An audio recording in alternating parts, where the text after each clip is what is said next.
Selamat pagi semuanya. Pagi, Pak. Pagi, Pak. Pagi, Pak. Pagi, Pak. Semua dalam keadaan sehat ini kan? Ya, sehat, Pak. Oke. Jadi meskipun kondisi kita masih dalam perkuliahan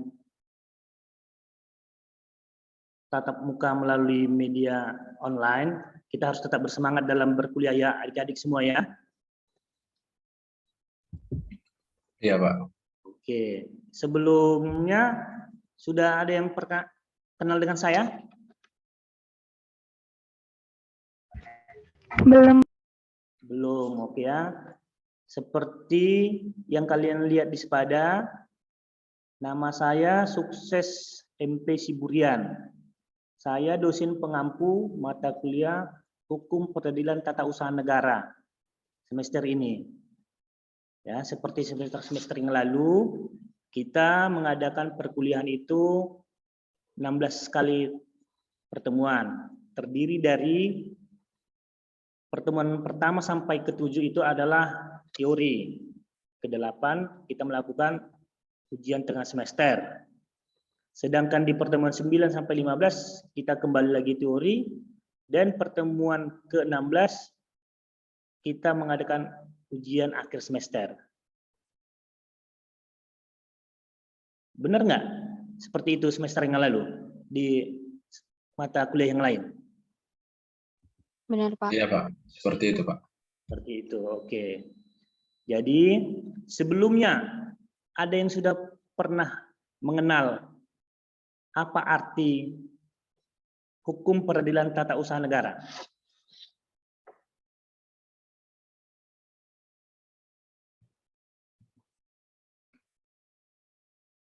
Oke, kalian bisa lihat ya, di izin saya sertakan PowerPoint di sini. Sudah kelihatan semua? Sudah, Pak. Sudah. Sudah kelihatan? Immanuel Tobing? Sudah berpindah? Sudah, Pak. Sudah berpindah ya. Esther sudah berpindah? Sudah, Pak. Sudah. Ya. Jadi pertemuan pertama kita sebenarnya itu hanya memperkenalkan ya mata kuliah apa yang akan saya ajarkan kalian. Nah, jadi di sini ada slide yang saya buat, tapi sebelumnya saya membuat kontrak perkuliahan kepada kalian, ya. Kontrak perkuliahan di kelas ini seperti kelas-kelas yang lain juga saya memberikan toleransi sekitar 10 menit ya bagi kalian. 10 menit. Kalau kita masuk pukul 8.30 berarti kalian saya boleh masuk gabung di pukul 8.40 WIB ya. Kalau ada dari adik-adik sekalian yang berhalangan hadir, harus kasih tahu alasannya. Misalnya karena sakit. Jadi biar di kehadiran pun nanti bisa tidak dinyatakan absen ya. Mengerti ya? Nah, kalau mengikuti kelas saya itu yang laki-laki itu pakaiannya baju yang berkerah ya, baju berkerah. Kalau yang untuk adik cewek yang rapi dan sopan. Jangan nanti karena kita kuliah tidak lihat langsung secara nyata, kalian bajunya nanti baju-baju tidur semua. Jangan ya. Oke. Jadi saya harapkan kalian tetap fokus meskipun kita kuliah melalui seperti ini ya. Oke, kita lanjut ya. Itulah perkenalan dari saya. Atau ada yang mau ditanya tentang saya? Cukup? Kenapa Esther? Kenapa gini? Cukup? Oke. Oke, kita lanjut ya. Jadi capaian pembelajaran untuk mata kuliah Hukum Peradilan Tata Usaha Negara ini, seperti kalian lihat sini, setelah menyelesaikan mata kuliah Hukum Acara Peradilan Tata Usaha Negara, mahasiswi program Sarjana Ilmu Hukum semester 3 diharapkan akan dapat menjelaskan tentang hukum acara peradilan tata usaha negara, pengertian hukum acara tata usaha negara, subjek dan objek tata usaha negara, asas hukum tata usaha negara, dan kategori mana saja dalam hukum acara peradilan tata usaha negara. Ya. Baru kemampuan akhir yang diharapkan dari mata kuliah hukum peradilan tata usaha negara adalah adik-adik bisa menjelaskan tentang pengantar dan pengertian istilah hukum acara peradilan tata usaha negara. Yang kedua, adik-adik mampu menjelaskan tentang sumber hukum acara peradilan tata usaha negara. Poin yang ketiga, adik-adik mampu menjelaskan tentang subjek hukum acara peradilan tata usaha negara. Serta yang terakhir, adik-adik mampu menjelaskan tentang objek hukum acara peradilan tata usaha negara. Ya. Jadi itu kemampuan akhir yang kita harapkan kalian mempelajari hukum peradilan tata usaha negara. Nah, istilah petun, ya. Nah, istilah petun. Ada yang tahu istilah petun ini apa?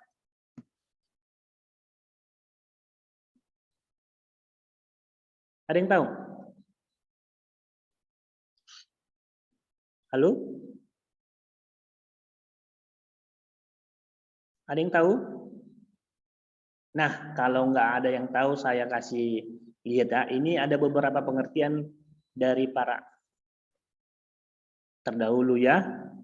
Menurut Bapak Rojali Abdullah, hukum acara petun adalah rangkaian peraturan-peraturan yang memuat cara bagaimana orang harus bertindak satu sama lain untuk melaksanakan berjalannya peraturan hukum tata usaha negara atau sering dikenal orang dengan istilah hukum administrasi negara.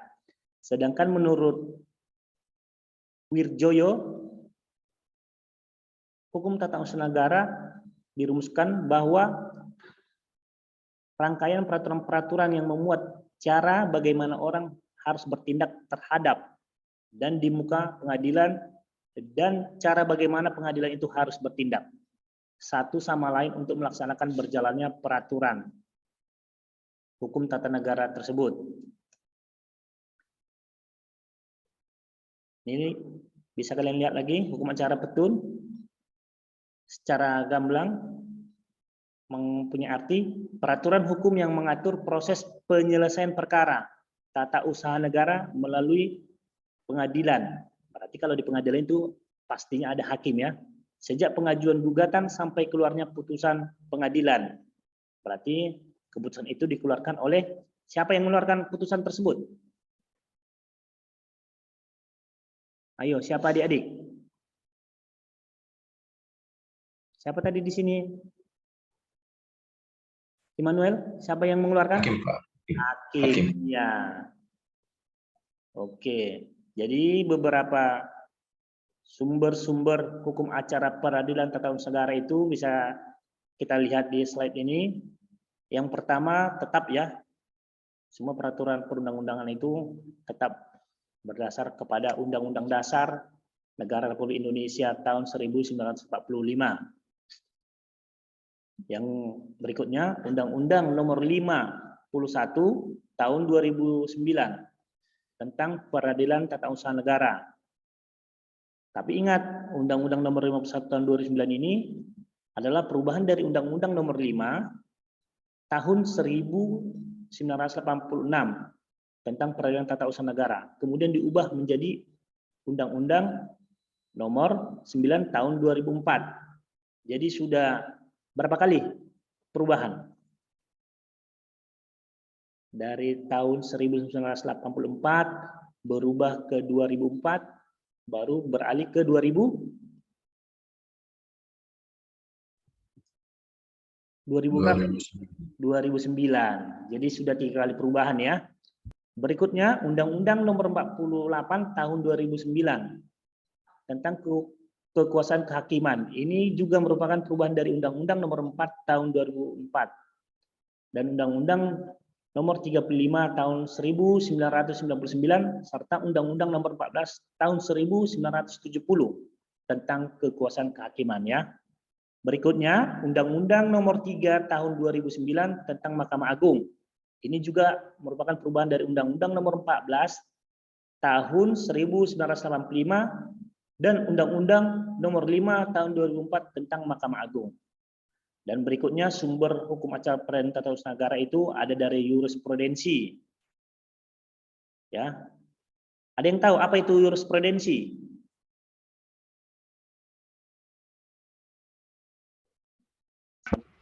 Putusan hakim, Pak. Putusan hakim yang terdahulu ya. Putusan hakim yang terdahulu yang digunakan untuk menjadi acuan ke putusan yang berikutnya. Oke. Selvani Jaya. Oh. Baru sumber hukum yang lain adalah praktek administrasi negara sebagai hukum kebiasaan. Dan berikutnya yang menjadi sumber hukum acara peradilan tata usaha negara adalah doktrin atau pendapat para ahli hukum. Ya. Jadi sumbernya itu bisa juga nanti secara berkembang kalian menjadi ahli hukum bisa juga memberikan pendapat ya. Bisa memberikan pendapat untuk menjadi sumber dari sumber hukum peradilan tata usaha negara gitu. Oke. Slide berikutnya. Bisa lihat ini ya, Andro. Bisa hukum acara peradilan tata usaha negara. Oke, subjeknya ya. Kalian bisa lihat di sini subjek hukum acara peradilan tata usaha negara.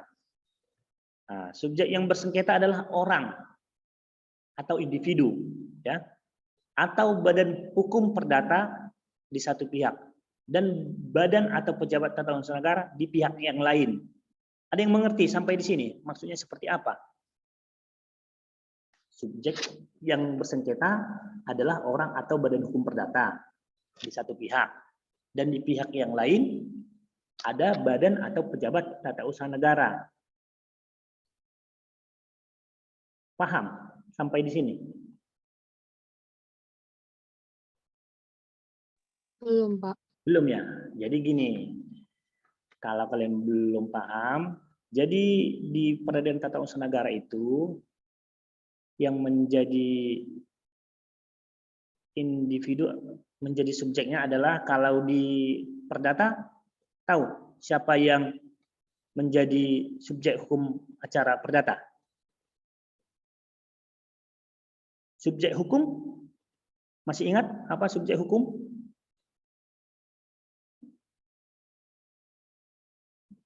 Subjek hukum ada yang masih ingat?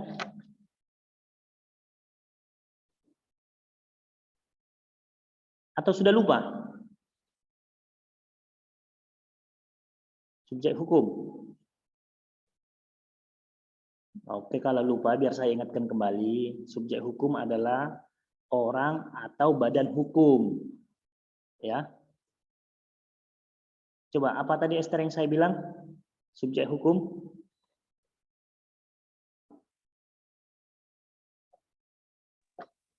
Iya, Pak. Orang atau badan hukum ya. Itu yang merupakan subjek hukum. Nah, di hukum acara peradilan tata usaha negara itu yang menjadi subjeknya itu ya tetap subjek hukum, orang atau badan hukum. Nah, ketika di dalam proses peradilan tata usaha negara itu terdiri dari dua pihak. Pihak yang pertama itu adalah orang atau badan hukum. Di pihak yang berseberangan adalah badan atau pejabat tata usaha negara. Contohnya, Esther melakukan gugatan kepada Badan Pertanahan Nasional Kota Medan. Nah, di pihak yang pertama Esther sebagai individu. Di pihak yang lain, badan pertanahan. Mengerti sampai di situ ya? Oke. Nah, saya juga sertakan di sini, kalian bisa lihat Pengadilan Tata Usaha Negara di Medan ya, di Jalan Bunga Raya nomor 18, Kelurahan Asam Kumbang, Medan Selayang ya. Jadi selain itu kita balik dulu lagi lanjut ke objek hukum ya. Objek yang disengketakan adalah keputusan tata usaha negara yang dikeluarkan oleh badan atau pejabat tata usaha negara. Nah, jadi di petun ini yang menjadi objeknya itu adalah berupa surat keputusan ya. Surat ya. Jadi dia seperti yang saya contohkan tadi kepada Esther. Esther menggugat Badan Pertanahan Medan. Jadi yang digugat itu adalah Badan Pertanahan. SK yang dikeluarkan Badan Pertanahan itu yang digugat ya. Nah, berbeda dengan gugatan perdata di pengadilan negeri ya. Nah, kalau di pengadilan negeri itu banyak. Ada dia yang digugat misalnya gugatan cerai, ya, memohon ahli waris, baru perbuatan melawan hukum. Apalagi gugatan perdata di pengadilan negeri. Evelyn, apalagi? Apa yang Evelyn tahu? Gugatan di perdata. Perkara apa saja yang ditangani? Ahli waris, Pak, mungkin. Waris, iya. Selain itu? Selain Aurel? Gugatan permohonan, Pak. Gugatan volunteer, Pak. Gugatan apa nih? Permohonan atau volunteer. Iya, gugatan permohonan atau volunteer. Nah, itulah kalau di perkara perdata. Nah, kalau di TUN, Tata Usaha Negara itu, yang disengketakan itu hanya berupa surat keputusan. Surat keputusan itu biasanya tertuang di mana?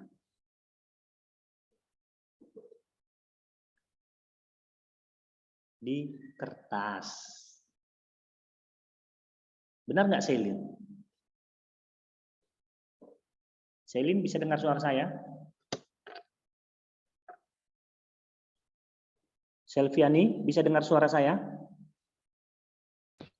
Bisa. Ya, jadi surat keputusan itu dia tertuang di kertas ya. Jadi itu yang menjadi objek sengketa. Contohnya ini.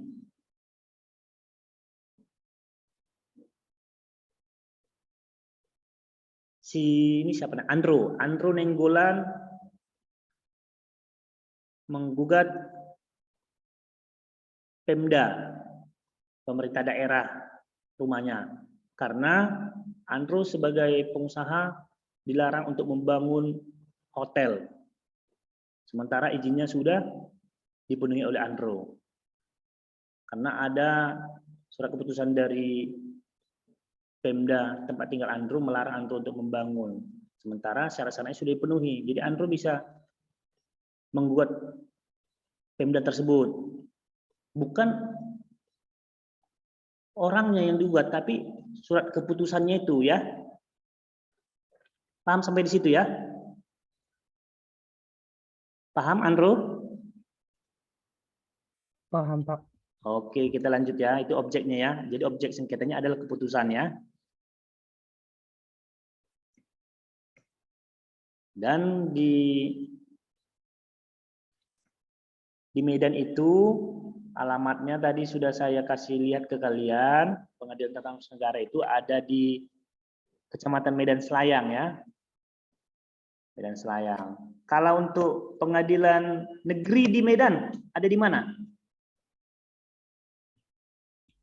Dekat lapangan Benteng, Pak, pengadilan negeri. Dekat lapangan Benteng, iya benar. Dekat lapangan Benteng ya. Jadi satu hal yang perlu kalian tahu, bahwa pengadilan tata usaha negara itu tidak seperti pengadilan negeri ya. Ngerti maksudnya? Tidak seperti pengadilan negeri. Jumlahnya sama keberadaannya. Paham sampai di situ belum? Adik-adik.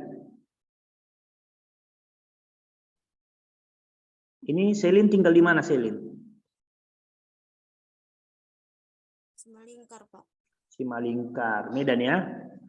Iya, Pak. Kalau ini siapa yang tinggal di luar kota Medan? Selpiani. Siantar, Pak. Esther di Siantar. Iya, Pak. Ada di Siantar Pengadilan Tata Usaha Negara.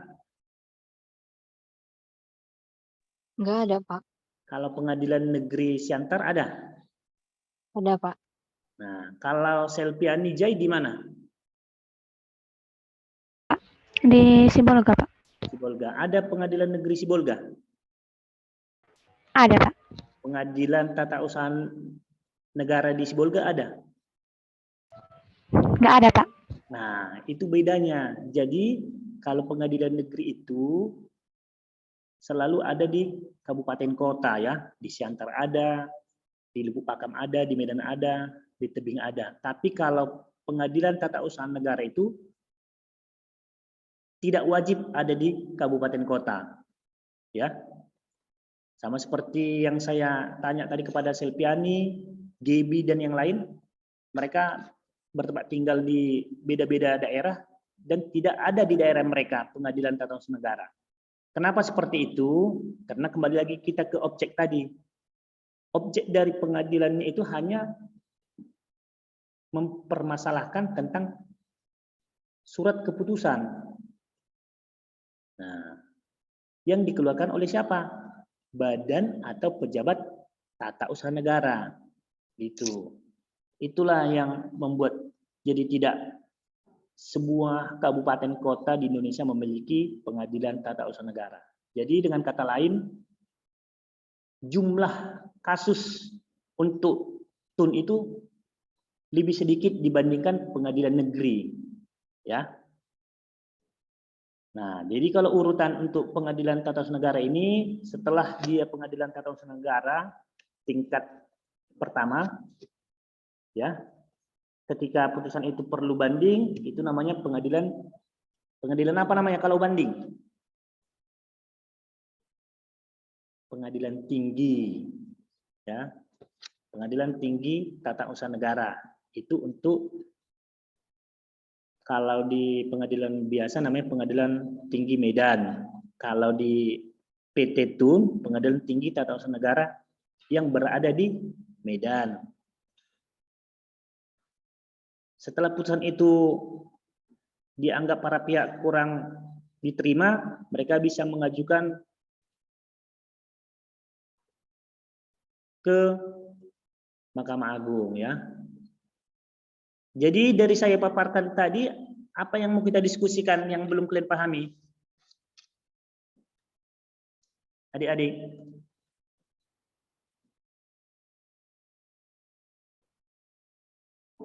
Apa yang perlu kita diskusikan? David, sudah paham? David, Ya, Pak. sudah paham dari hukum peradilan tata usaha negara yang saya paparkan tadi? Dikit, Pak. Karena tadi saya lagi di jalan, Pak. Oh, lagi jalan. Coba yang lain, apa yang perlu didiskusikan? Atau ada yang pertanyaan?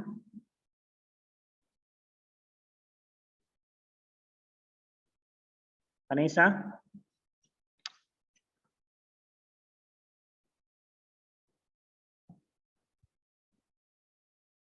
Kelin, apa yang mau ditanya Kelin?